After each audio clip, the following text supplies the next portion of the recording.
قرآن مجید میں 700 سے زائد مقامات ہیں جس میں اللہ سبحانہ و تعالیٰ نے نماز کا تذکرہ فرمایا. 700 سے زائد مقامات. اب یہ کمال نقطہ یہاں دیکھیے گا.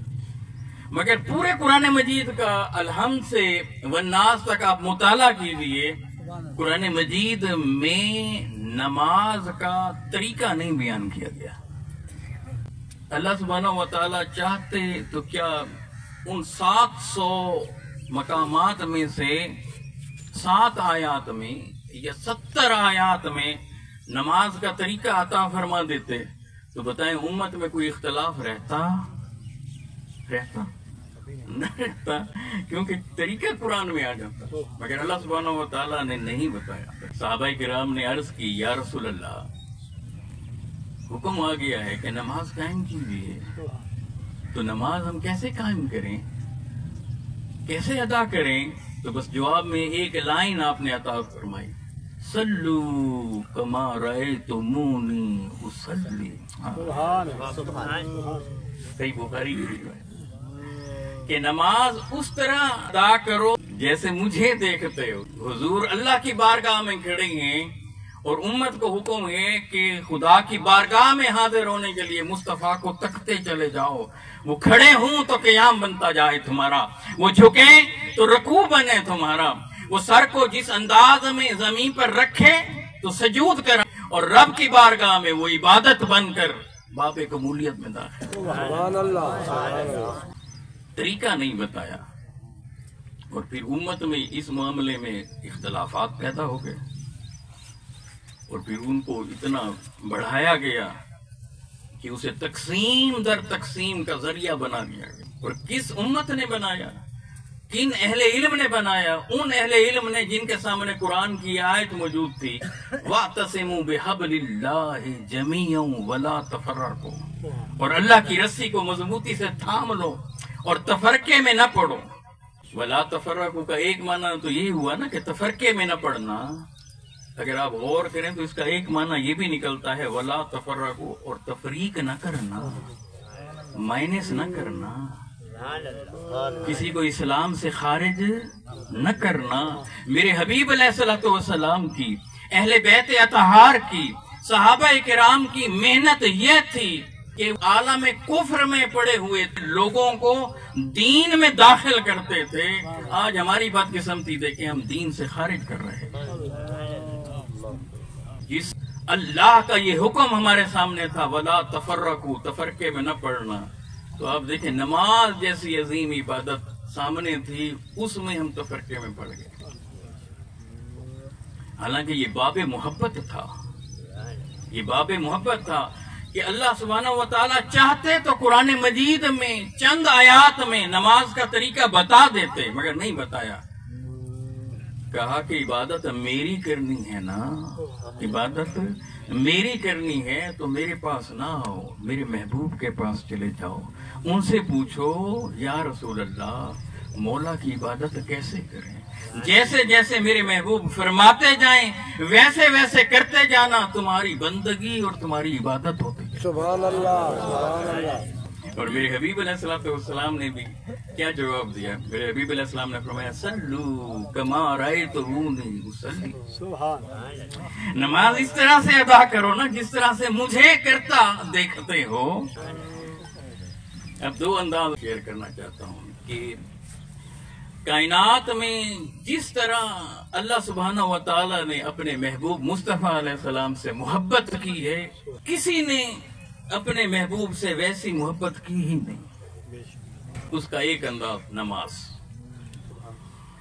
میرے حبیب علیہ السلام نے اللہ سبحانہ و تعالیٰ کی بارگاہ میں حاضر ہونے کے لیے جب ادا اپنائی، اللہ سبحانہ و تعالیٰ نے وہ ساری ادائیں اس امت میں جاری اور ساری رکھی.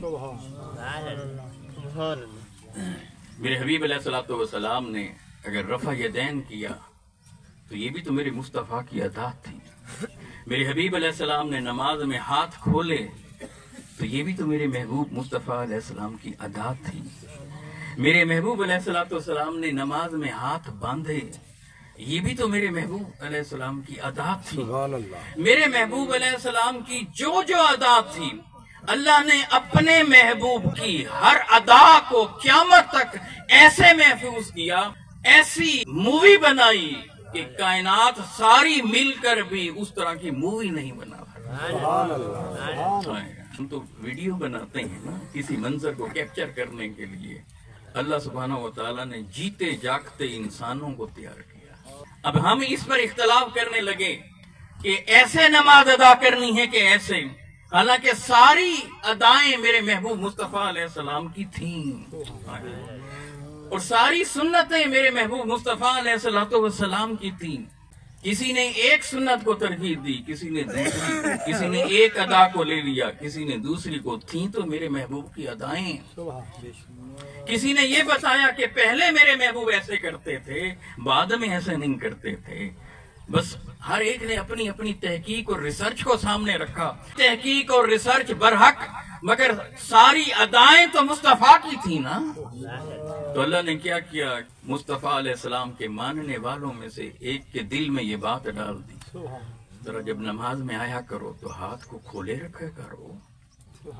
میری بارگاہ میں جب حاضر ہوا کرو, نماز ادا کیا کرو تو ہاتھ کو کھولے رکھا کرو. دوسرے کے یہ دل میں ڈال دی, رفع یدین کیا کرو. ایک اور طبقے کے دل میں ڈالا کہ نماز میں رفع یدین نہ کیا کرو.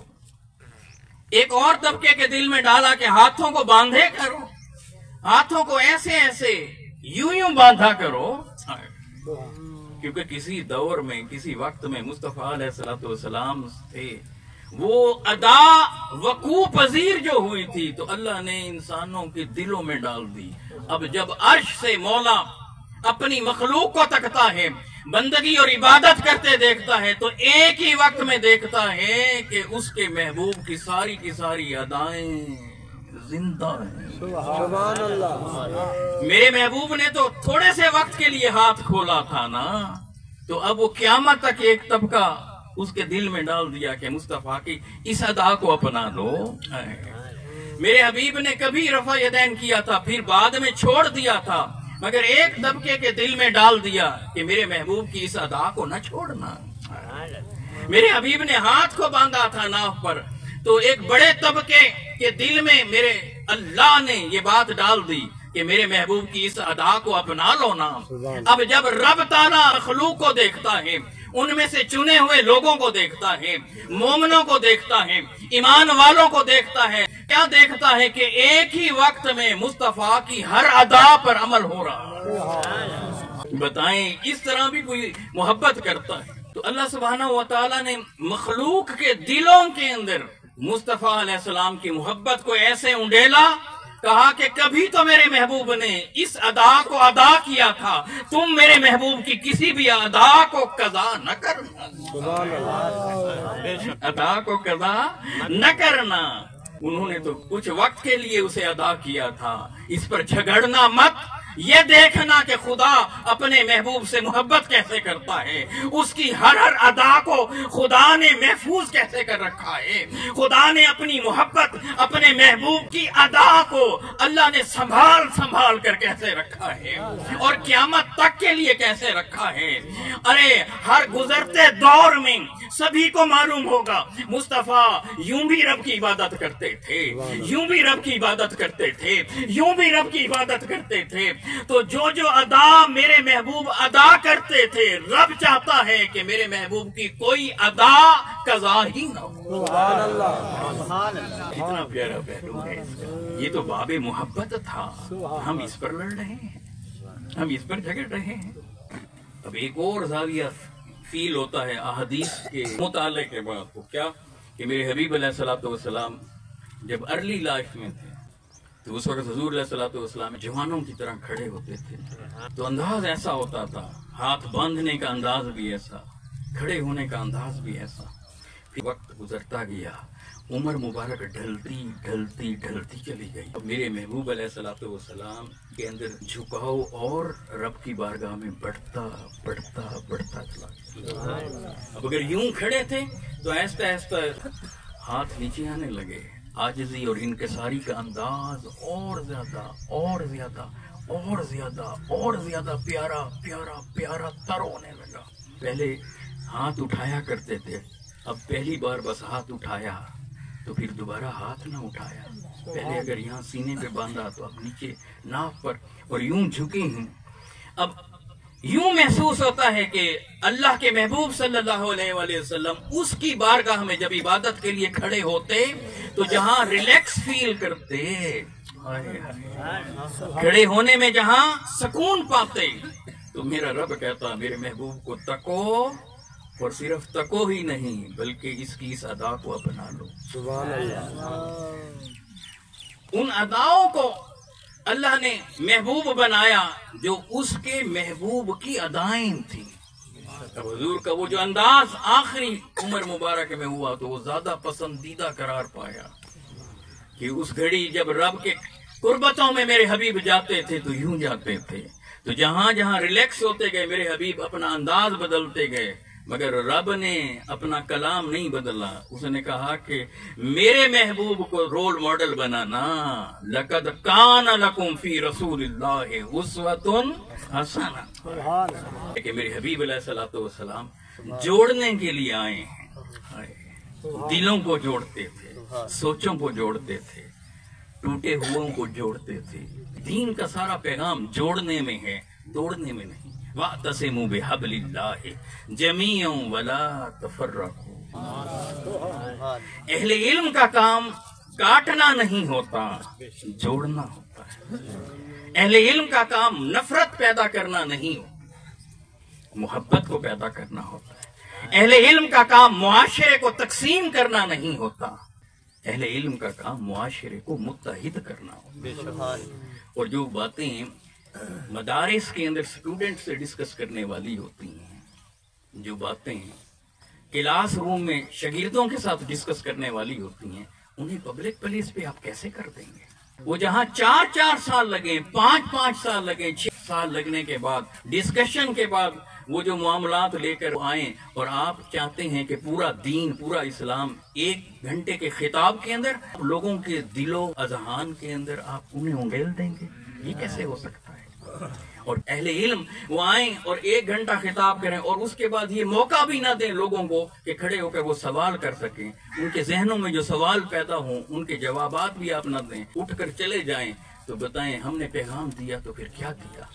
تو ایسے مرحلے پہ وہ پیغام دینا چاہیے جو محبت پیدا کرے، جو جوڑنے والا ہو، جو دلوں کو قریب لانے والا ہو، جو میرے محبوب کے غلاموں کو امت کی شکل میں دنیا کے سامنے لے جانے والا ہو. تفریق کا تو کوئی جواز ہی نہیں پیدا ہوتا، وہ بنتا ہی نہیں. یاد رکھ لیں، کوئی شخص جو کسی سیکٹ سے متعلق ہوگا، کسی بھی سیکٹ سے متعلق، وہ کبھی حق بات نہیں کہہ سکتا، وہ اپنے سیکٹ کی بات کرے گا. جو لوگ کسی مدرسے سے پڑھے ہوئے ہوں گے وہ اپنے اساتذہ کا دفاع کریں گے، اپنے ائمہ کا دفاع کریں گے. اور جو شخص پیسہ لے کر دعوت کے لیے آیا ہوا ہے، واز کے لیے آیا ہوا ہے، سچ بات نہیں کر سکتا. وہ بات کرے گا کہ جہاں سے اس کی جیب تگڑی ہو. الا ماشاء اللہ، سبھی 5 انگلیاں برابر نہیں ہوتی، نیک اور صالحین بھی موجود ہیں، امت کو جوڑنے والے بھی موجود ہیں.